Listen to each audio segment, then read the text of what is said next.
أعوذ بالله من الشيطان الرجيم. بسم الله الرحمن الرحيم. إنا فتحنا لك فتحا مبينا ليغفر لك الله ما تقدم من ذنبك وما تأخر ويتم نعمته عليك ويهديك صراطا مستقيما وينصرك الله نصرا عزيزا. هو الذي أنزل السكينة في قلوب المؤمنين ليزدادوا إيمانا مع إيمانهم ولله جنود السماوات والأرض وكان الله عليما حكيما. ليدخل المؤمنين والمؤمنات جنات تجري من تحتها الأنهار خالدين فيها ويكفر عنهم سيئاتهم وكان ذلك عند الله فوزا عظيما. ويعذب المنافقين والمنافقات والمشركين والمشركات الظانين بالله ظن السوء عليهم دائرة السوء وغضب الله عليهم ولعنهم وأعد لهم جهنم وساءت مصيرا. ولله جنود السماوات والأرض وكان الله عزيزا حكيما. إنا أرسلناك شاهدا ومبشرا ونذيرا لتؤمنوا بالله ورسوله وتعزروه وتوقروه وتسبحوه بكرة وأصيلا. إن الذين يبايعونك إنما يبايعون الله يد الله فوق أيديهم فمن نكث فإنما ينكث على نفسه ومن أوفى بما عاهد عليه الله فسيؤتيه أجرا عظيما. سيقول لك المخلفون من الأعراب شغلتنا أموالنا وأهلنا فاستغفر لنا يقولون بألسنة ما ليس في قلوبهم قل فمن يملك لكم من الله شيئا أراد بكم شيئا إن أراد بكم ضرا أو أراد بكم نفعا بل كان الله بما تعملون خبيرا.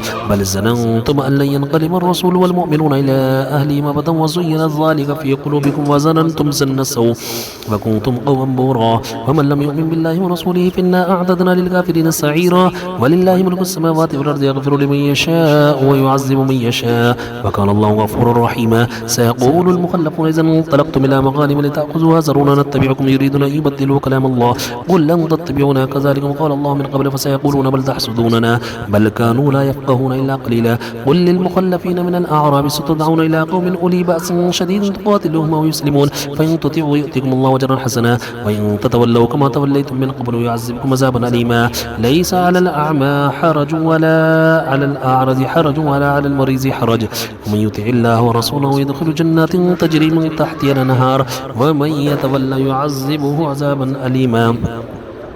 لقد رضي الله عن المؤمنين إذ يبايعونك تحت الشجرة فعلم ما في قلوبهم فأنزل السكينة عليهم وأصابهم فتحا قريبا ومغانم كثيرة يأخذونها وكان الله عزيزا حكيما. وعادكم الله مغانم كثيرة تأخذونها فعجل لكم هذه وكف أيدي الناس عنكم ولتكون آية للمؤمنين ويهديكم صراطا مستقيما. وأخرى لم تقدروا عليها قد أحاط الله بها وكان الله على كل شيء قديرا. ولو قاتلكم الذين كفروا لولوا الأدبار ثم لا يجدون وليا ولا نصيرا. سنة الله التي قد خلت من قبل ولن تجد لسنة الله تبديلا. سنة الله التي قد خلت من قبل ولن تجد لسنة الله تبديلا. وهو الذي كف أيديهم عنكم وأيديكم عنهم ببطن مكة بعد أن أسفركم عليهم وكان الله بما تعملون بصيرا. هم الذين كفروا وصدوكم عن المسجد الحرام والهدي معكوفا أن يبلغ محله ولولا رجال مؤمنون ونساء مؤمنات لم تعلموهم تطاعوهم فتصيبكم منهم معرة بغير علم ليدخل الله في رحمته من يشاء. لو تزيلوا لعذبنا الذين كفروا منهم عذابا أليما. إذا جعل الذين كفروا في قلوبهم الحمية حمية الجاهلية فأنزل الله سكينته على رسوله وللمؤمنين ولزمهم كلمة التقوى فكانوا أحق بها وأهلها وكان الله بكل شيء عليما. لقد صدق الله رسول الرؤيا بالحق لتدخلن المسجد الحرام إن شاء الله آمنين محلقين رؤوسكم ومقصرين لا تخافون فعلم ما لم تعلموا فجعل من دون ذلك فتحا قريبا. هو الذي أرسل رسوله بالهدى ودين الحق ليظهره على الدين كله وكفى بالله شهيدا. محمد رسول الله والذين معه أشداء على الكفار رحماء بينهم تراهم ركعا سجدا يبتغون فضلا من الله ورضوانا سيماهم في وجوههم من أثر السجود ذلك مثلهم في التوراة ومثلهم في الإنجيل كزرع أخرج شطأه فآزره فاستغلظ فاستوى على سوقه يعجب الزراع ليغيظ بهم الكفار. وعد الله الذين آمنوا وعملوا الصالحات منهم مغفرة وأجرا عظيما.